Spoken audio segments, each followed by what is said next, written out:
Blessed evening. I am having a blessed evening. Yes, I am. So I'm back with part two. I am back with part two, right? And what is this topic is talking about? I want you to get in my descriptions. You see my descriptions that's down there? You see my title, right? Go underneath my title, press more, scroll down. There's part one right there. You're going to see part one. Part one was really, really, really good, right? And it was fruitful information.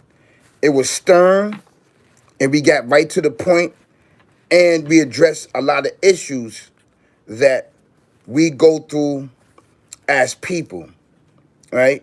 And understanding that we challenge is something that we cannot see, that it's like a thief in the night. It will come and snatch you, twist you up, and it'll be the end of you. The only thing that will be there left of you is your shell.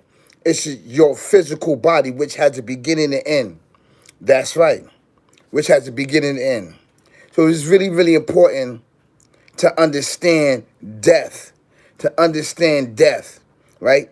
It's not just a concept, it's something that happens, it's something that all of us need to prepare for, right? And there's A, B, C on how to prepare for death. Sometimes it comes all of a sudden upon you, and it happens upon you. It happens upon you. Now, the things that we are eating, right? The things that we are eating, it contributes to our body, right? That is becoming decayed, that cannot house your spirit no more. So your body becomes dead.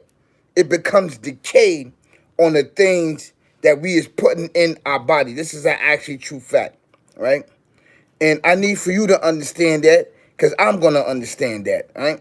And we coming from a spiritual point of view about death, about death, and what leads up to the physical of death. Sometimes it's man's hand. Sometimes it's our own hand that leads up to death. It leads up to death, right? Our own hand. Or it could be people that we are around. It could be things that we are doing that brings upon the demise of us. It brings upon these things upon us. Why? It's because we don't understand the forces that we are up against. Hold on one second. Hold on one second. Hold on one second, y'all. Hold on.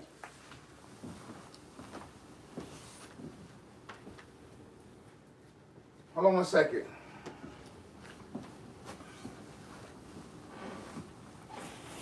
Hold on one second. Hold on one second, okay? I know you hear me. I know you hear me. I know you hear me. Okay. I'm back. I know you're like, where I went, right? Okay, you are going to need this when the playoff comes. Okay, right now I'm not talking about the playoffs. Right now I'm not talking about it. How you doing? I'm happy that your guys are here. I'm happy that you are viewing this dope content. So this is part two. Part two, you indeed asked for death. You indeed, you indeed, you asked for death. So when you meet death, you flinch. You flinch. You're like, no, I don't want to deal with it. But the reality to the fact, right, is that you asked for it. So thank you so much. I really appreciate it that you subscribe. Right? This is part two. For everybody that's coming in, go on my descriptions, right? Press more. There's part one in there. Part one was really, really dope and amazing. So you will have an understanding why I made part two. Part two is to bring certain knowledge to us, right? As able descendants, right? Let's get into this. This sick, barbaric devil demon, right, knows the in and out on how our body works. He knows it.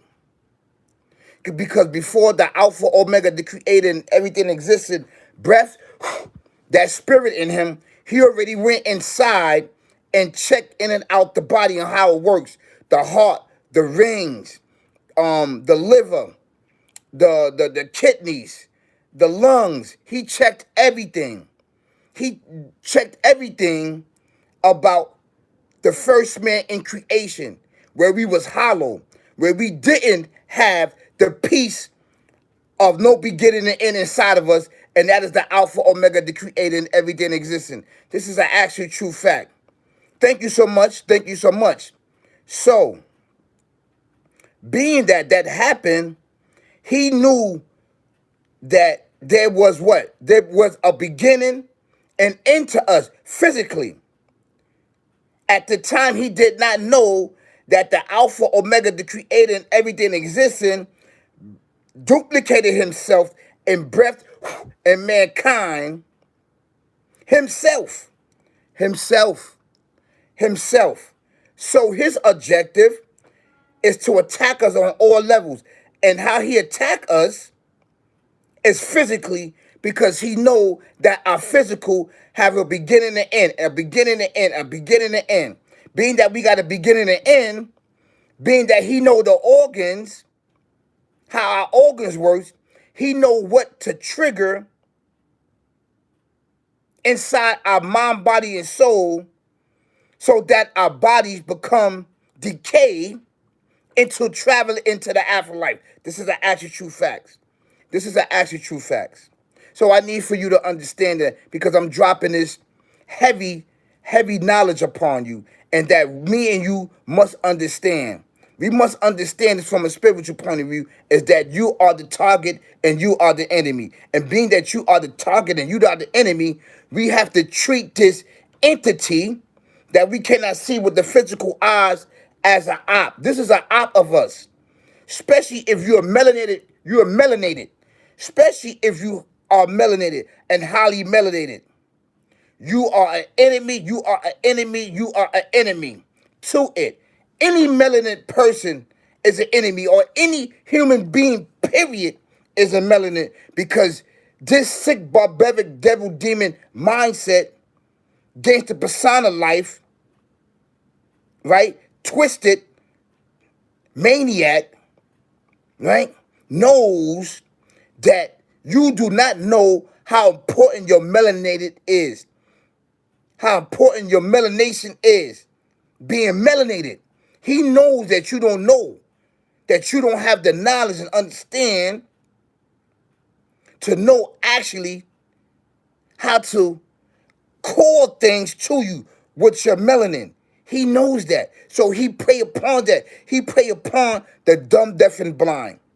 He knows that you don't know about the herbs. You don't know about the fruits. You don't know about the vegetables that will give you your physical a longevity of not becoming decay. And also he knows that you don't really know the in and outs, and you don't really know how much power you possess as what? A duplication of the Alpha Omega, the creator and everything existing, but with limitation. He knows that you don't know how much power that you possess, that how much power that you hold within inside of yourself. He knows that. So he preys upon that. Walaikum salam, wakmatullah barakatuh. Yes.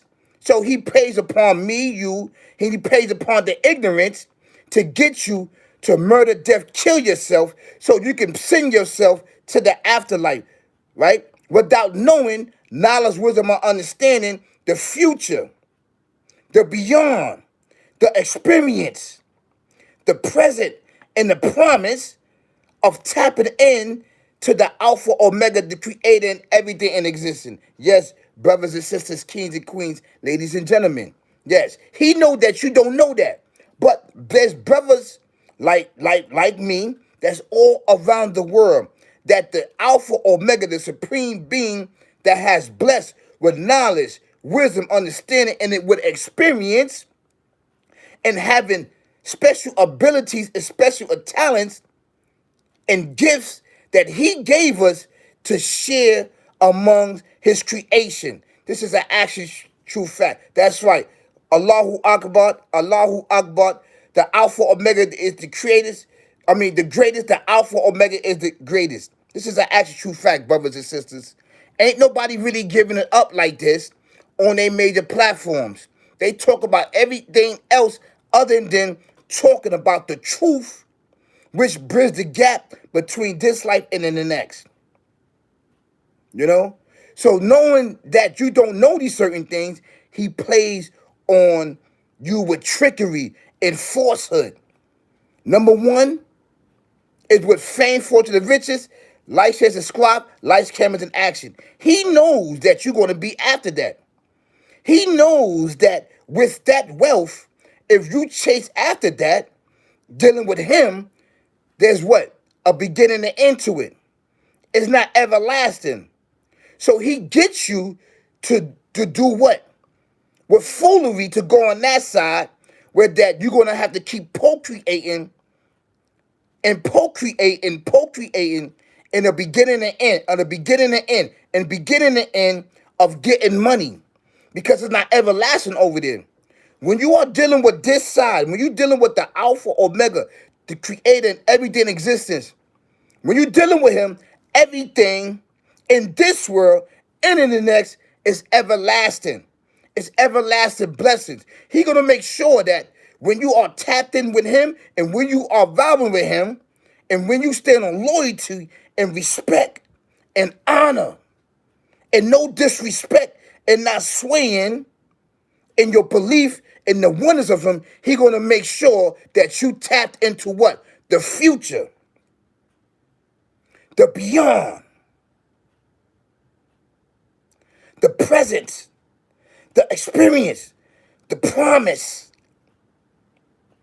a piece of it, and foreverness. This is an actually true fact. So when you have a piece of that and you share it, that gives you a little insight into doing what? And to tap it in to the fame, fortune, and riches, life shares and squab, life shares in action, he will make that piece of life forever for you. If you just listen to what he has to say in his scriptures. This is an actually true fact, brothers and sisters, kings and queens, ladies and gentlemen. So this is part two. This is part two on that you call for death. You wanted to see death. And when you meet death, you flinch. You like, nah, I don't want to deal with it. But it's going to come for you because you caught on it. So its job is for you to meet it. And when you meet it, it's not going to be a pretty sight. It's going to take you. It's going to take you. So being that it's going to take you, these are the preparations. When it take you, you be prepared for it in the spiritual realm. Number one is to worship and believe in one creator. That's number one. Number two is to believe in the last prophet, and that's Prophet Muhammad, peace be upon him. Then everything else after that is on you. It's on you, beloved. It's on you. Come on this side. This is the best side. I'm telling you, with experience. So this is part two. This is part two. You guys have an amazing, amazing Sunday. Peace, y'all. I gotta offer Maghrib. Peace, y'all. Peace. Peace. Peace. Peace.